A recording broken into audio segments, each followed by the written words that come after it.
Dun dun dun. Dun dun dun dun. Chat is there. Juicy, you called me about 10 minutes ago. What's up? Victor, Jack, Carl, Jay, everybody else that's here, welcome to the lighter side of RC After Dark. We're starting 1 minute early. All you guys that are on now, you get the early bird. Early bird special. Denny's. Is this working? Special. I think it is. Must be. Yeah, live. There we are. Huh. Evening all. Just go like this and make sure that we're working. Ooh. Vertical takeoff. Hi, everyone. There we go. There we are live. Look at that. Just like Klaus, how are you? Well, howdy, everybody. Welcome to the lighter side of RC After Dark, episode 58. It's a quiet one tonight. It's just me and Russell. We're here. We've got some engines. We've got some stuff going on. Lots of stuff. Can you hear me? Let me know if you can hear me. I'm assuming you can hear me. I see all the turbines. Hi, Cinder. All right, guys, welcome to the live. Thought that would be a fun way to start the live. I'll flip you around. Hi, Russell. Hey, how you doing? David. Let me flip you around. How are we doing this? There we go. Woo. All right, welcome to the live, guys. It is a fun one. Fun one because we got some engines. What else do we got going on? I made a list today. Being productive. Yeah, absolutely. All right, good sound, perfect. So we've got some turbines. What else do we have going on? We've got a stand giveaway, not tonight though. We've got the AR SF20 Pro JetCat. Yeah, we got lots of cool stuff to talk about. First of all, I've got to turn this really bright light off because they're awesome. Thank you to everybody that has ordered the stand light. We've sold a bunch of them already. Absolutely cool. I'm loving this product. If you're wondering what it is, check it out on our website, lightersideofrc.com. It is a great tool. I've actually been using it almost every single day, and it's wonderful. So hopefully, oh, I still see the videos like glitching. Hopefully it's not too bad tonight. It's not as glitchy as it was last time. Yeah, since we got the new phone, seems like it's kind of glitchy, but anyways, we'll deal with that was the break-in period. Yeah, exactly. Now it's all smooth. So we've got a bunch of things to talk about. We'll talk about the engines, the obvious stuff in a little bit. But first thing we're going to talk about is the stand giveaway. So if you watched the F4 video today, if you didn't watch the F4 video today, if you watch that video, we are giving away a stand, a fly-right stand, but you have to do something specific in the video. So make sure you watch that if you haven't watched it. 2 weeks from today, we're going to give away the fly-right stand. So make sure you tune back in for that live 2 weeks from today, and we will draw from all the comments in video number 1. So that's how we're going to be doing it. So that's the stand giveaway. Thank you to Fly-Right RC for donating that stand. It's worth well over $500 US. One of the stipulations to that is you have to pay for shipping. So if you win the stand and you're located in Canada, US, anywhere in the world, if you want it, you have to pay for shipping. Now it's really not that bad. The box is like maybe a 6-inch by 6-inch square, and it's just long. It's the length of the stand, so it's like 5 feet long or something like that. So it's not terrible, but one of those stipulations that you need to pay for the shipping. So that's it. What else? Oh, this past week, we got something cool. So thank you, Tord, for sending this to me to do some deep dive into. At Christmas time, we did the Festivus video. I kind of threw out there if AR was interested in sending me one of these, I would do a deep dive. I'm actually happy that AR didn't reach out to me, whether they chose not to or just didn't watch the video. That's cool, because Tord sent me this towards one of the viewers, channel fans for a long time. And I appreciate him sending me this because like today's F4 video, we get to be honest and open and transparent and take you through the journey. So this is going to be a fun one. If you're wondering what this is, it is the Advanced Radio SF20 Pro. So in Jetty world, this would replace like a Central Box 200 and a Cortex gyro. So Altogether. it's going to be pretty cool to try this thing out. What I'm going to do, I was away last weekend and I spent a bunch of my flight reading the instructions. The instructions are like 40 something pages long, but it's just because there's so many different radio types. Like this works for everything, not just Jetty. So it's the instructions are longer than you really need to read. And what I mean by that is, if you're not a Spectrum user, you can skip all the Spectrum pages as an example. So we're going to be doing at least one video on this, maybe two, I don't know. But it's going to be an interesting comparison to what we would normally use. And I'm not entirely sure what plane we'll put this in yet, but it will go in one of our planes. So we'll be able to try this out as well too. But again, thank you, Tord, for sending this. Very cool. And I appreciate it. And it's very, thank you. Genuinely, thank you for that. It's stuff like that that makes things on the channel move forward, because generally that's not something I would usually spend money on unless there was a huge demand for it. So I appreciate it. The Vortex engines, we've had lots of people asking about the Vortex engines. I haven't seen one yet. The only one I've seen in Perid to test run, review, do all that stuff on. So that will be great because lots of people have asked about it. I'm interested in trying it out. So maybe what we'll do is we'll find an airframe to put that engine in, maybe the SF20, put that in there. Not entirely sure what airframe yet, but we'll see. But that's coming as well.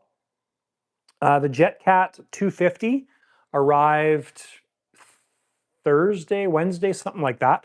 And anyways, this is unboxed. We've already recorded the video and everything of the review and test runs and stuff. So we'll do a video on this guy coming up soon. It'll be just like the 350 video. And this is like just a miniature 350. It's a really cool engine. This engine is going in something special. And I'll show you guys because it's here. So back there, see that? What's that? Oh, hey, that's an Aries L. You know, I walked back there and I didn't even see that. So that's my Aries L. That's David's Aries L. We unboxed that not too long ago. And we won't be doing a build video on that one, but that one is going to be set up the same as that one, but with a JetCat engine. Yes, David, I spoiled the beans. It's there. Anybody who's looking, it's in the background, so hard to miss. It is a red because with that light, it kind of looks orangey. Yeah, but it's definitely red. It's the same red as the other Aries, right? Yeah. Now, one thing, we'll show this in the video as well. Well, there's a Jet Central Dragon here too. Yeah. The reason this Dragon is here, this is their 300 Newton engine. This is planning on going in my Lancer 2.8. So that's what's going to be powering the Lancer. Still waiting on the Lancer. Don't know when it's going to show up.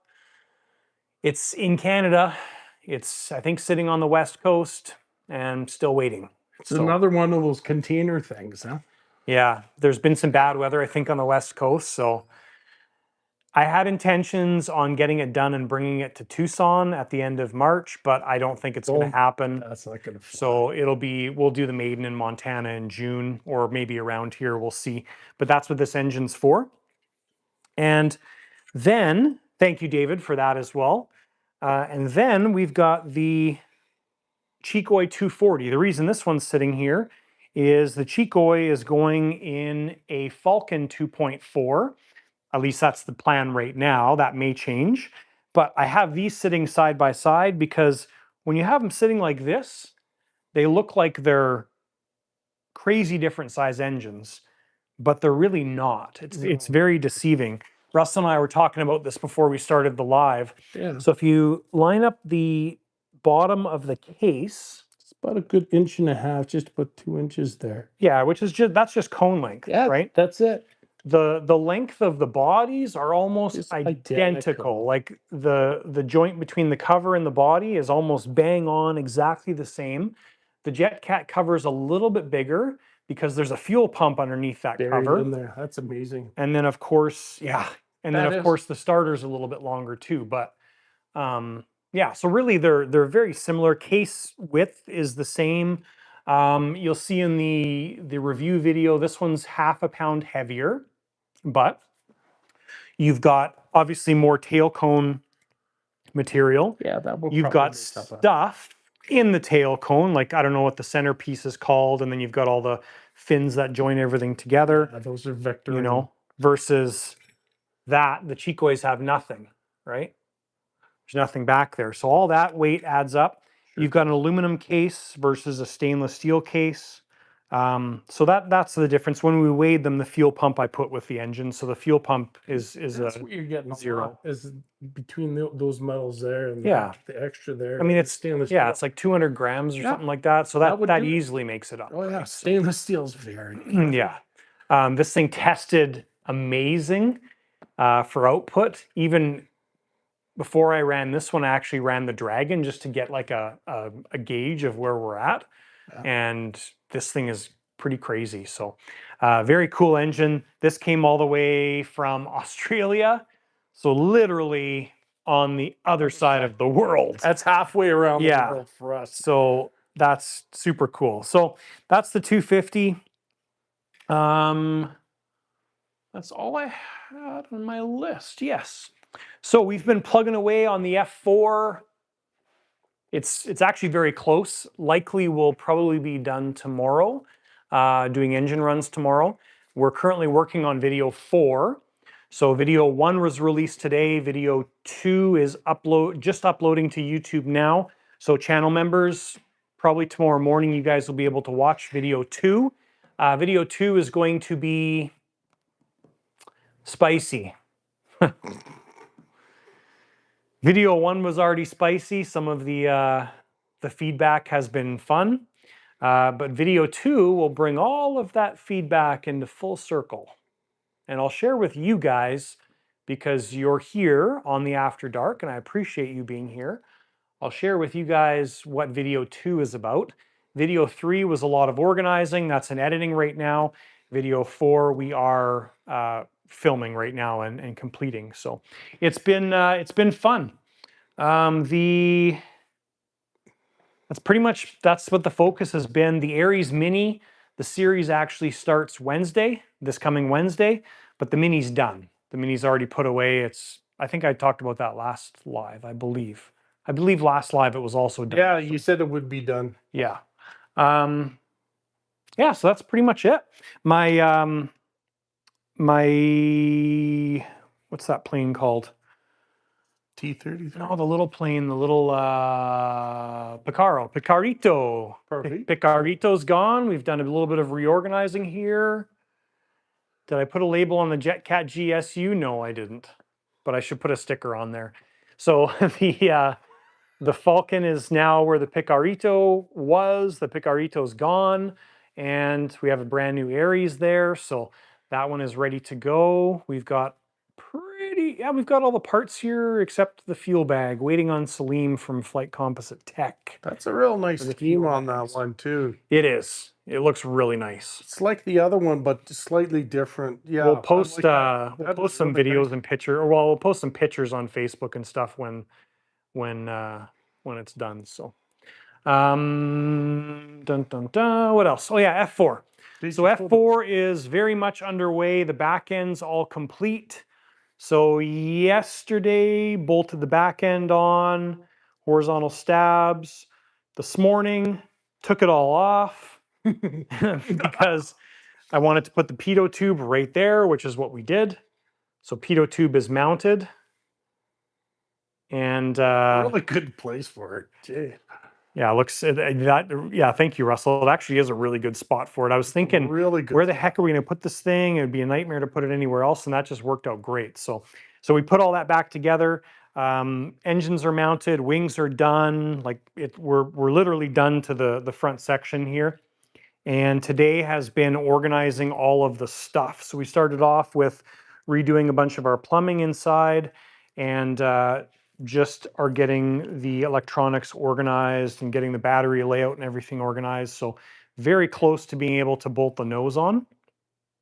And this project has been a fun one. So yeah, so that's pretty much it.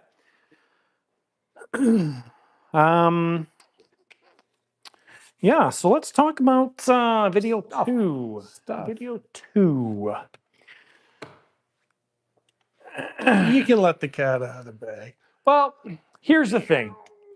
So we started off, I don't know which is the best way to go here. I don't want the TV in the background. Let's Yeah, do or else Layer it Son of goes RC in the later, background. later. There we go. Where do we start? You got a response from No, it's not really a response. It's just like input. the reason this channel exists. I mean, I guess there's a lot of reasons, but ultimately at the end of the day, you guys know that I share the good and the bad, right? If all we shared was the good and no struggles and all that stuff, it would be fluff and fake. But very often during these things, I get frustrated. I share a lot of it with you guys. If we have an oopsie, I try and share it with you. And putting together the F4, video one, if you watched it, there's a lot of people that understand that we're changing the servos and it's not a big deal. We're only changing 10 of them. We're changing the flight servos essentially. And there's a lot of people that don't understand why. They're frustrated that we're changing the servos. They're frustrated that we're going over the airplane. And in video two, this kind of comes full circle. So I started recording video two, found some issues, thought I would not bring up the issues. And then we found out that the issue was amongst everything. So in video two, you'll hear me explain it, but basically it was kind of a big oversight in my opinion. And I'll show you exactly what I'm talking about here. So really what it is all of these servo arms that are on this plane, they're kind of the normal setup, right? Where you've got the end bolt and you've got pinch and pinch, right? So this is a pretty common setup for most servo arms. It's the same thing everywhere. Some of these screw heads are 1.5 millimeters. Some of them are 2 millimeters, like the short ones like this, 1.5. This guy, 2, but they're basically the same thing. So as I started going through the wings, switching these servos out, putting the new servo arms on, all of the screws that the pinch screws were not Loctited, and 25% of them were loose. So really what that meant to me was that we needed to start going over every single servo on this plane. So all the servos were not switching out, like there's the main gear door servo. We didn't switch this one out, but those screws weren't even tight. I had to replace one of the screws because it wasn't even going into threads. So that's kind of one of those big oversights in my opinion. And at the end of the day, that's why when you buy an ARF, when you buy a plug and play gold, when you buy a whatever these manufacturers call it, you need to go over everything. You really do. And if you don't, your plane's probably not going to have a short life and you're not going to be happy. So at the end of the day, why do I do this stuff? I do it for you guys, the viewers, and at the end of the day, it pisses a lot of manufacturers off, but the intended goal is to share things honestly, openly, and at the end of the day, hopefully the manufacturers make a better aircraft. And I hopefully can save people's aircraft from crashing by something as simple as that. So now lots of people might say, well, you don't need to Loctite those because when you squeeze them down, when you tighten them down, it's under tension because it's squishing the metal together. That's fine, but I'll grab something and share with you guys why that's important. And we'll talk about the next thing. I think I can find it easily if I remember where I put it. I put it in here. I would view it as if you were like had a bolt that's safety wired down and the safety wire broke. And so the bolt or the nut could actually vibrate loose in a plane. Yes, it's still holding it, but Yeah. yes, it will come loose. Yeah, eventually. Eventually. So the safety wire would be like the little bolt, right? Yeah. Holding it, but then the other one, the nut on the top, if that comes loose, then everything comes up. Yeah. So I also show this in video 2. So this is a Skymaster servo arm. This is from a plane that crashed because when and I keep this as a reminder and an example. So this is why I've kept this for 6 years, I think now, maybe 6, 7 years, 7 years. So when the owner put this plane together, this arm here is the standard setup where you've got the 2 pinch bolts, right? I can take this out, but I won't because you'll see it in video 2. But there's no Loctite on these guys. And what happened was, see the splines? They're gone.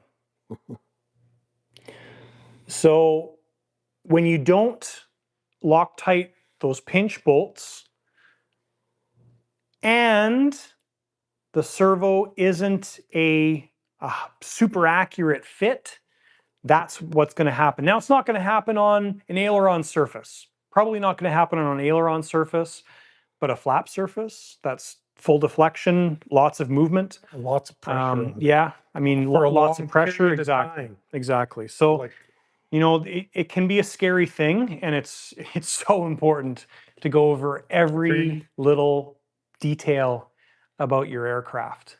Don't assume that the manufacturer does it. So that's why I have this thing. And so I encourage you to watch video 2. I actually go into a little bit more explanation, and we also do a comparison of the MKS servo spline versus the MacGregor servo spline. Both servo splines are 25 tooth. They're both a Futaba spline, but they're very different on how they receive that servo arm. So it is an important thing. Yes, and hopefully it doesn't piss too many people off. So, but at the end of the day, well, that's good explanation, especially when that's loose like that. So your shaft will move and then it will continue to have a couple thousands, couple thousands, couple thousand. It's and the just like aluminum just bends, it's a grinding motion, and Yeah. they'll just grind everything apart. Yeah, just going through the And the servos know no different. comments here, guys. All they know is just to continue. Yeah. Dun, dun, dun. David Snyder, it's not their money or their business. When you're a customer, then you can't complain. Yeah, exactly. Yeah, extra. David, at the end of the day, it's owner's request, and the owner really appreciates you putting the time to check everything as a new build. Thank you. Mm-hmm.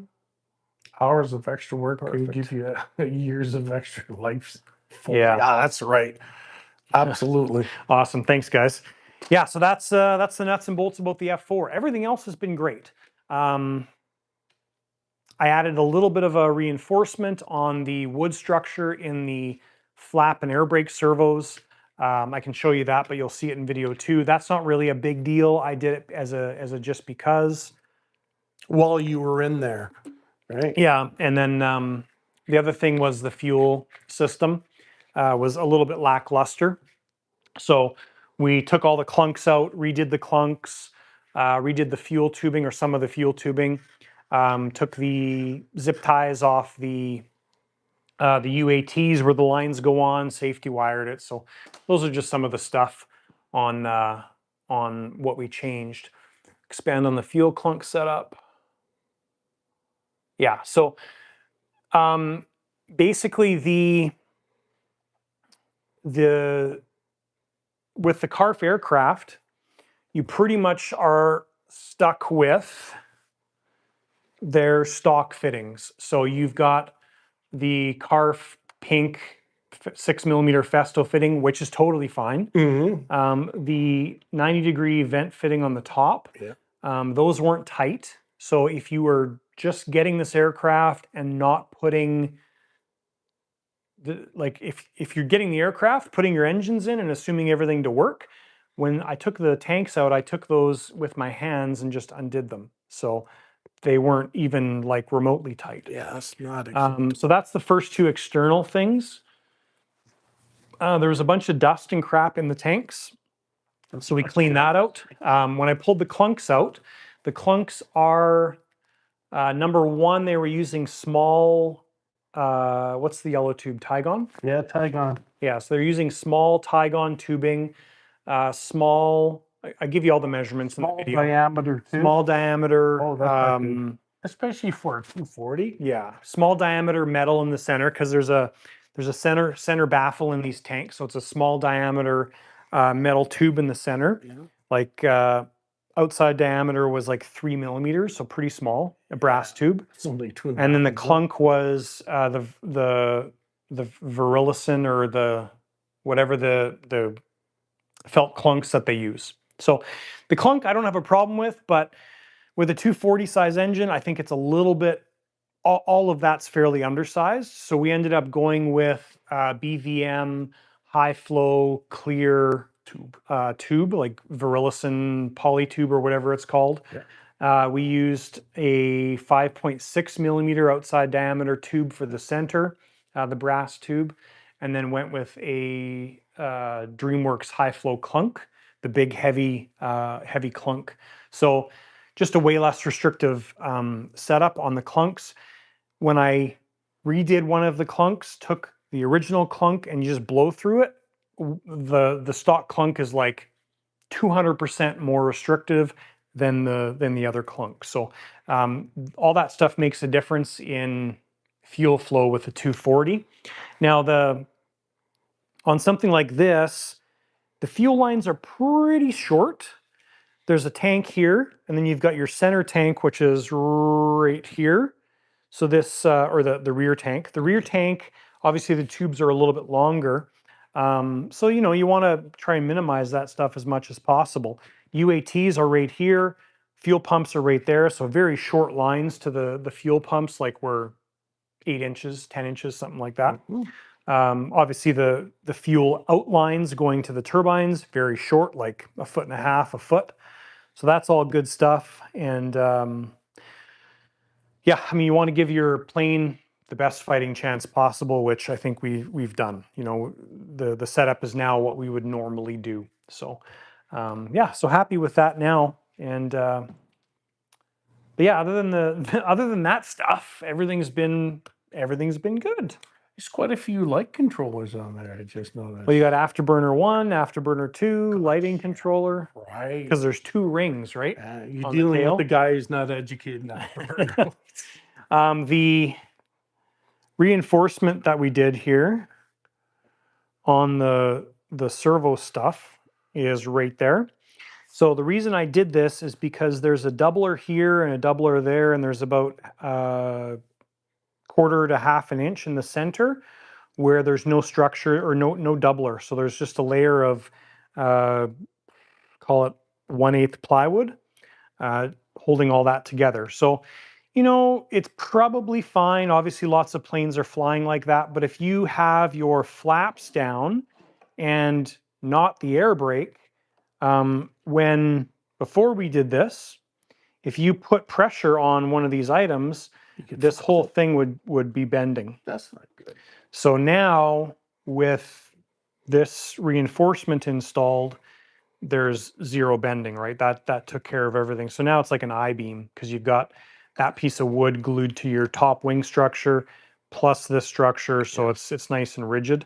And yeah, so that's a good change. I think it was for what it took and for what it cost and what it's worth. It's really not much of anything. So You know, if you think about both of these surfaces being extended at the same time, well, they're kind of balancing each other out, right? You've got one pushing this way, one pushing this way, but maybe you don't always have the air brake extended. So yeah, so UATs, I saw David asked about the UATs. Yes, the UATs are good, and they're MAP UATs. They're also the 6-ounce UATs too. They're the bigger, They're not the high normal flows. 4-ounce one. Yeah, so they're nice. Howdy, Jerry. Let's see here. Do you a failsafe in the radio setup? We have failsafe enabled. So failsafe we do with Jetty, we do through the central box, not through the receivers. So yes. Just going through the comments here. Yes, Stacy, doing due diligence on the planes does pay off. Yeah. It really does. Yeah, and with something like this, you never really know what you're kind of getting into. I mean, you know, a plane like this, they say, oh yeah, you get it, you put your engines in, you put your electronics in, good to go. You start diving into stuff and redoing things and checking over things, and you just kind of make, you know, small changes here and there. So, but overall, such a beautiful plane when you get into it. Like the factory is On some stuff is real. We talk about this. Well, it talks about it in the manual, the write-up. But one of the cool things about the canopy is, so a plane like this, you run out of functions very quickly. So you have 24 functions on your Jetty radio, and we use 24 functions, and we could have used another 5 to make things more simple. But CARF has thought about all that stuff. So I haven't played with this yet, but the way the canopy works is like, don't quote me on this, but I think the rear one opens first. When the rear one opens, it unlocks the front one, they open up. So they operate without a lock, but the lock is built into the mechanism. But then in the front of the aircraft, there's 2 servos here. Yeah, what are those? And those are locks, secondary locks for the canopy. So what you do is you tie those servos into your gear controller, and when you take off, and you're slow, obviously, because you just took off, you do gear up, those locks close, those pins close. When you do gear down, those pins open up, and then your canopy can operate in its normal fashion. So all it is basically a set of additional locks so your canopy doesn't blow off, because the fuselage can get pressurized. So just cool stuff like that.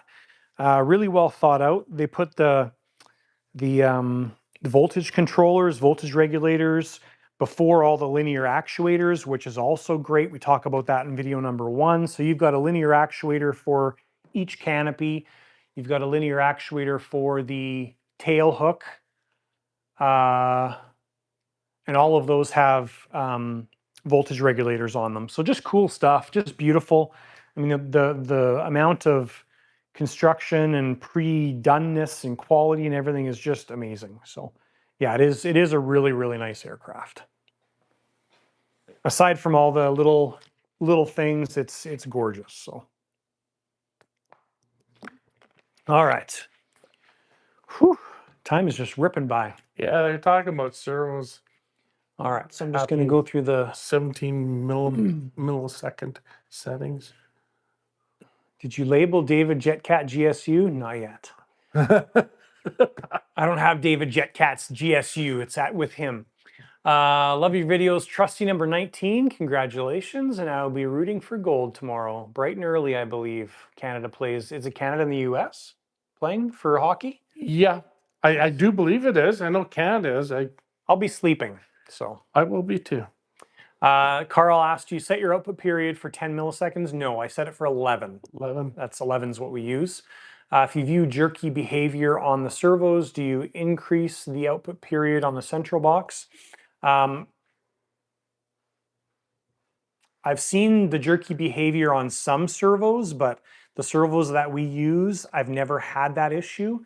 I have seen that issue with some items not being updated properly. I can't remember what it was, but it was a Jetty item that wasn't updated properly, so it wasn't talking properly or something like that. So anyways, we normally don't have that issue.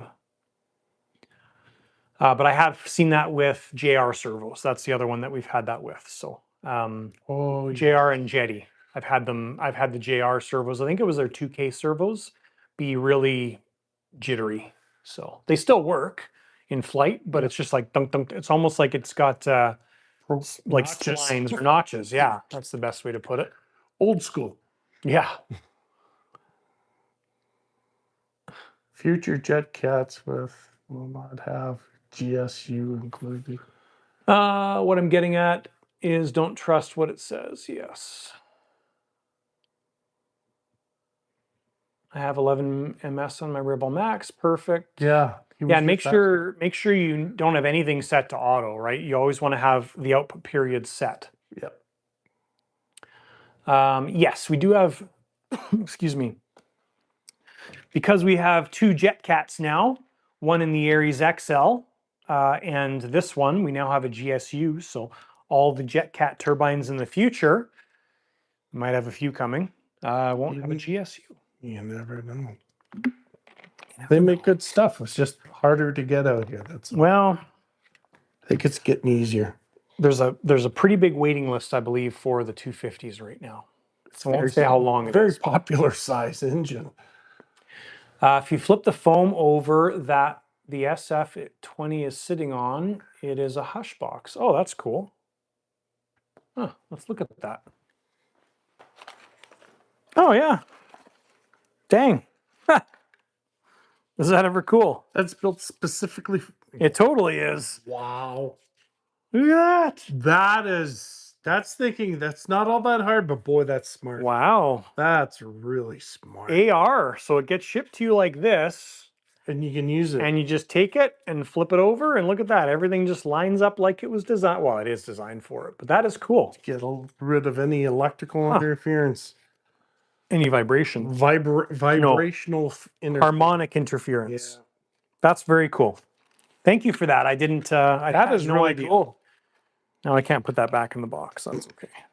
Don't worry about that. So that's related. All right.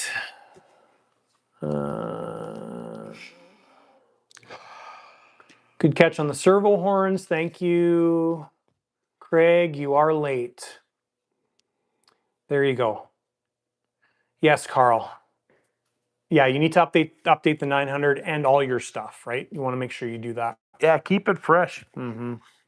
Stacy said, hey, what was it you were talking about at the start of the live that you read the directions for on your flight? Oh, I read the directions for this, the SF20 Pro. Now Stacy's up to date. Love you, Stacy. All right, list-wise. Of stuff to do coming up. Yeah. Next week. So we have a month. Today's the 21st. Yeah. Well, yeah, Tucson. So I'll be leaving for Tucson on the 20th of March. As some people in Phoenix say, the dusty, dirty Tucson. At least the weather will be nice. Yeah. I mean, when we went last year, it was amazing. Absolutely. Absolutely, for sure. Oh, Stacy, you're supposed to be listening. Linda, listen. Linda, listen. Stacy, this is the AR SF20 Pro. This is a replacement for a Central Box 2 whatever and a Cortex. That's what the intended purpose is, what this is for. So, yeah, it acts like a Central Box, like your main hub. You plug your receivers in here. Also gyro. So that's what it's for. Linda, listen. I saw another question. Oh, Sheldon's in the market for 240, 260 with Dan said, Jonathan, people need to look at your aircraft success rate on your builds. Yeah. Sheldon, I'm in the market for 240 to 260 engine with Jet Central, Jet Cat, and Chikoi in the mix. What do you recommend? Ooh, it's a tough one. They're all good. I mean, He's at high altitude in Denver, isn't he? Whatever, Sheldon, yeah, you're in 5,000 feet or something five, like that. 6,000 feet, whatever's been working. Yeah. Well, there's certain vendors right now of the turbines which are having a hard issue because of them selling to different countries and getting themselves into political slingshot mode of getting Yeah. tariffed and shit. Okay, so Yeah, but between those options, I don't know. I will, like, I own Chikoi, you guys know that. I own Swiwin. Now I've got a Dragon going in one of my planes. There may be a Jet Cat coming in the future. We'll see. So I don't know. Pick one you like, honestly, and run with it because they're all good. They're all fun. They're all good. They make noise. they propel the airplanes. Dessert is dessert, or desert is dessert. Desert is desert. Desert is dessert. Todd Watson, any plans in the future to build a quarter scale BVM F-16? Getting my order in this month. Planning on a King Tech 450 for it. This will be my first Jetty setup making the switch from Spectrum. Congratulations. What a good switch. That's a good size engine for that. Yeah. That's Because the I right size witnessed the engine. quarter F-16 last year at Phoenix fly on the 300. Yeah. And it flew. Yes, it flew, but Yeah. not like an F-16 is supposed to fly. Exactly. But Yeah, like that will hold 4 to the fuel. 500 is the right size engine. You might be needing more fuel. That's all. If you really fly it hard. If you may have seen the Jetty setup video, so make sure you watch that if you're new to Jetty. Oh yeah, and that's now that'll into help my my archives and like go to. We'll also be doing. I'm gathering things right now that we do with our radio. So we'll be doing a Jetty 201, kind of the next step for after you do that 101 video, and kind of doing all the additional stuff that we do. So, for example, you put an M speed sensor on your plane, right. and when you go to full flaps or slow mode, it tells you your speed call out. So we'll be doing a lot of those kind of next level things. Instead of yelling at you during the flight, I'm doing 190. And then if we can get another list of things, we'll do a Jetty 301, et cetera, et cetera. So that's the plan with those Jetty videos. There we go. I found that video you put together, and I wasn't joking when I responded to it. Now I don't have to phone you up as much. Exactly. That's the reason we did it. Yes, Russ has been bugging on too much. Same questions over and over again. Over and watch the video. It's every year. And when you watch the video, make sure you watch the ads because then I make 5 cents. So, Jack, the video's already out. Go look at the channel. It was out a couple weeks ago, I think, or maybe a week or two ago. But yeah, 201, that'll be coming out at some point in the future. I'm compiling my list. So, yeah, so that's it, guys. I don't have anything else to share with you, I don't think. Comments, concerns. If you have any questions, comments, or concerns, file your grievances. What else? Anything else? With the After Dark. Oh, we'll be starting. Oh, yeah, I was going to talk about the list. So what's left to do in the next month? That's what we're talking about. So we've got to finish the F4. The P47, which is behind over there, behind the F4. That'll be starting right after. My Lancer 2.8 is not going to be here in time and stuff, so I've kind of pushed that off to the side. BVM T33 right there. Won't have time for that, so that'll be for Montana in June. Is that Super Cobra? The Roban Super Cobra, which is a heli for Greg. Gotcha. That's in a box over there, so we'll do that one for Tucson. And we've got a Falcon 2.4, which will ship out on Monday. So that'll be here very soon. And then we've got the Ares L, which is over there. So we have 4 planes to do in the next month for Tucson. No problem. Yeah, no problem. The way this guy works? Got it. No problem. Yeah. I'm a little worried, but we'll make it happen. Yeah. Remember, you can buy food all the way down, going down to Tucson. True. I can shower when I'm there. Oh, yeah. Why shower? Yeah, next month? that's true. Ultra Bandit. Ultra Bandit had a bit of an incident, some hot incident. So that one is going to be for Montana as well. I see the discoloration on the top. Todd Watson, love the 101 video, watched it multiple times, perfect. Oh, number 2, yes, thanks, Jack. Ultra Bandit, yes, Ultra Bandit there. David said, OMG, you need 30-hour days. Yes, I do. Mm-hmm. Take it vertical. Can you show the Rex 3 receiver and the RC SW switch?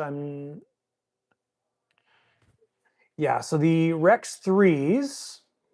I think you have one there. You have Yeah, I do. the 900. Are they having a jet weekend in Montana?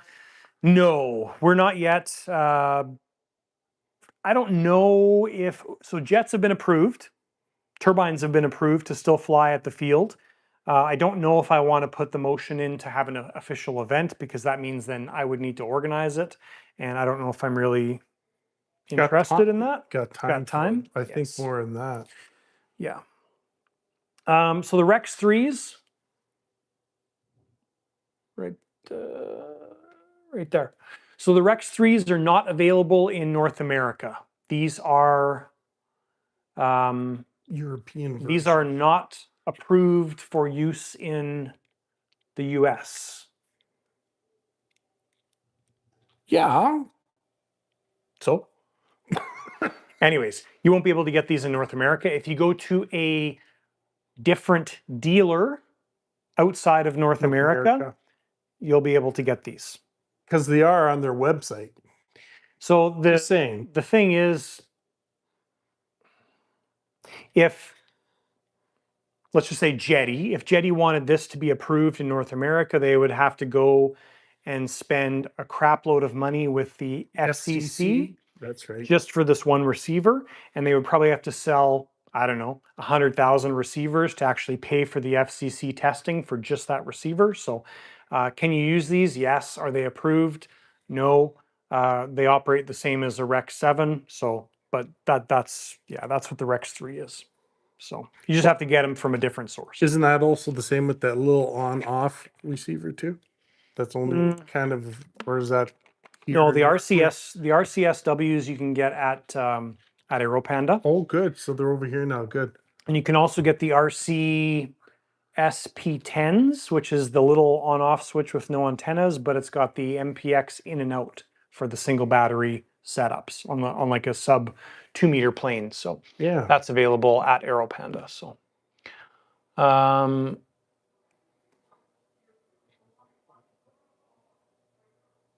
let's see here. Yeah, the green and black plane in the background, that's a Hawk, is what it is. Nice flying airplanes they are.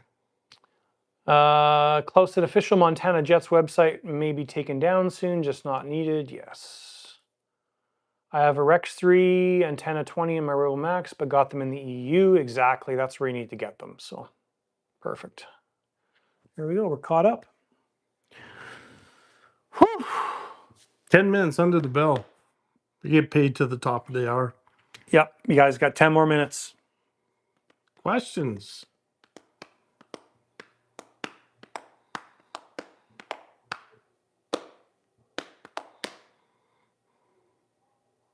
Any questions about anything going on? You know, some of the guys were down in Phoenix flying, and there's some video floating out there. They had some bad weather.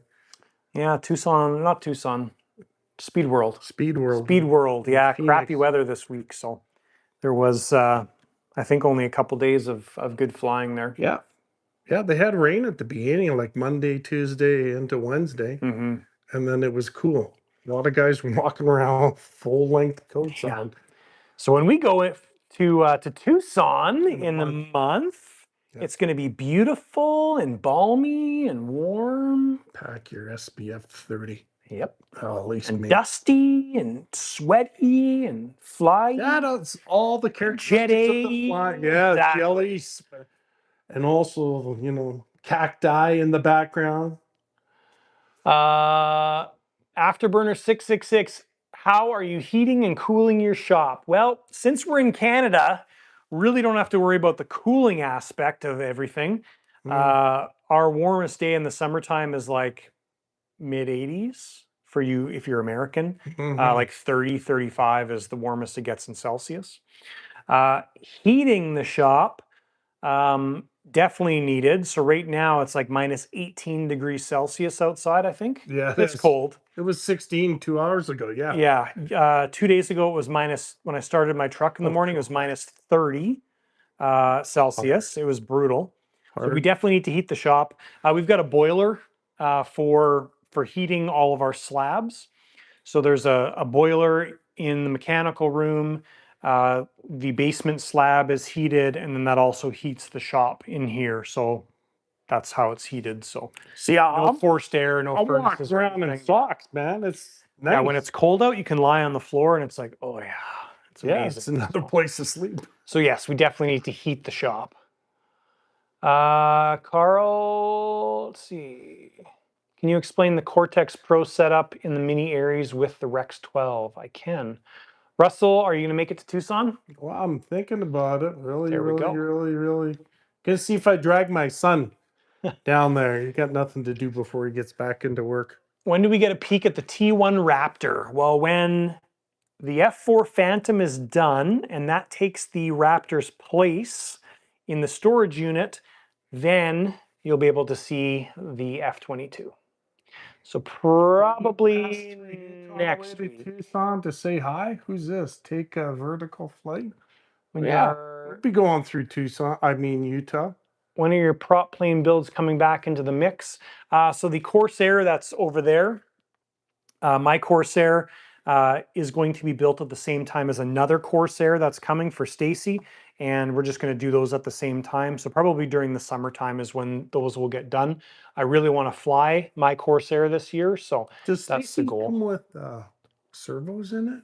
'Cause he No, was we have mentioning- all the servos He already. was mentioning at the beginning something about servos.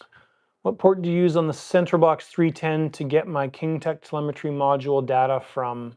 Does it have to be one of the E ports? I'm not entirely sure on how the KingTech stuff works, but normally with our like Chikoi, JetCat, all that stuff, we plug into the EXT port of the primary receiver. In a case like this, where we've got two engines, engine one, left engine, will go into the EXT port of the primary receiver. And on this plane, engine two will end up in port E3 of the central box. Yeah, I have to figure that out too, because the new Gen 5 ones, I understand, have the telemetry, which Jetty will pick up. But I think my Gen 4 one, I might need a V-Speak to get the data to the CV box, to the transmitter. Yeah, I don't know how I that don't know stuff either. works. I think you need a module or something. So Yeah. Craig Laird said, is it really worth to update DS V2 from V1? Up to you. Do I like it? Yes. I don't have my V1 anymore, but when I was using the V2 or the Gen 2 and then went back to my shop radio, which was the Gen 1, it's almost like going back to the 80s and watching TV. That's how bad the resolution is on the screen, and you only notice it because you're using the new screen, right? So functionality wise, they're very similar, but the new G2 does have a lot of nice functions. Now, the T1 Raptor came as a kit or plug and play done by the factory. Servos are in the T1, like it's plug and play, but obviously, just like everything, it's getting completely taken apart. And servos are getting changed and all that stuff. A telemetry model for $70. Good, I'll need one. So who had the question about the Carl? Can you explain the Cortex Pro setup in the mini Aries with the Rex 12? Yes. So you have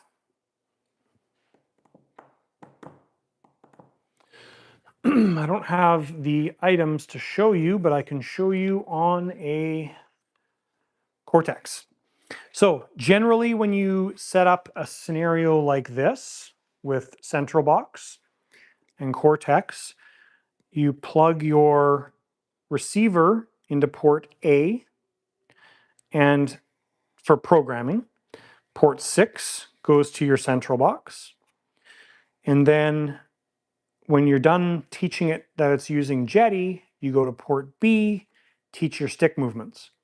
When you're using a Rex 12 or you're using not a central box, you take your Rex 12 and you're going to take your E1 port as EX bus. That goes straight into port B, and you teach the radio system. So turn everything on, put your bind plug in, wait for the single blue blink, turn it off, turn it on, teach your stick movements. Now, when you do that setup, Carl, you've got ports 1, 2, 3, 4, 5, 6, which are servo outputs. Port A is 7, so you will need to use all of them. Let's say you've got aileron, aileron, aileron, elevator, elevator, vectored, vectored, rudder. So you won't have a steering servo gyro, and you won't have flap gyros if you're using full span. But then you also need to remember to put an extra power lead. So one of these ports, either 6 or A, do a Y cable, and one side where you're supplying extra power is just the positive and negative wire, and that goes to an open port on the Rex 12. So that's how that guy's done. So it's pretty similar. All you're doing is skipping out on the moving it from port A to B, because you don't need to do that. So hopefully that answers your question. Phil, you missed everything. Don't be sorry. I'm not sorry you missed everything. Timer didn't go off. Yeah, exactly. One guy was asking, did you see the big 40-foot wingspan B-36 at Joe Knoll? I did. Yeah, we went into the, I can't remember what hangar that was. Yeah, they're working on it when we were there. It's pretty cool. That's They're built, it's like a team build or a club build or something like that. It's pretty neat stuff. That's huge. It's huge. Yeah, they've got a like a hangar they're building it in, so. Yeah. Which is needed. All right, guys, we got about 2 minutes left. So if you have any final questions, ask away. Otherwise, we will start to wrap things up. As I mentioned at the beginning of the video, make sure you watch the F4 video that came out today. Make sure you follow the instructions in the video if you want to be entered in to win a Fly-Rite stand that Fly-Rite has donated. Thank you, Ben from Fly-Rite RC. And we will be announcing the winner live 2 weeks from today here on the live stream. So you have to be, or have to have watched the live stream to know that you've won. So make sure you tune in 2 weeks from today, and we will pick the winner from the comments. So stay tuned for that. Lots of videos coming out. We'll actually be way ahead in videos. Aries videos are still uploaded, haven't been released yet. F4 Phantom will be done tomorrow. All the videos are being uploaded. You need that cushion though for when you go to Tucson, because that's a week at least. Yeah, so when we dive into like the P47 and all the upcoming projects, that might be after we actually go to Tucson. So we'll see how the videos pan out. You know, we've got all the test videos for engines and all that stuff. So lots happening, which is amazing. There, yeah. Jim Ray, V-Speak and Unilite radio interference, what precautions, if any, do you take? I no longer use V-Speak modules because we don't need them. Joan has a great turbine dashboard app, which just works for fuel consumption and stuff. So we haven't had the need to use the V-Speak module. If you're using a V-Speak module, keep it away from everything. So when I had the bull issue, anything we installed it afterwards, we kind of gave it this buffer around the V-Speak module, like 3-4 inches away from anything. And we didn't have any issues, but we have taken our V-Speak modules out. So it's good to know. Awesome. Thanks, guys, for watching. Thanks, Take It Vertical, Ben. I appreciate that. And thanks, guys, for tuning into the live. This is fun. It's a good break. It's nice to be able to interact with everybody. It kind of feels like we're at an event together. So thanks, guys. Except it's colder. Yeah, exactly. We'll see you in 2 weeks.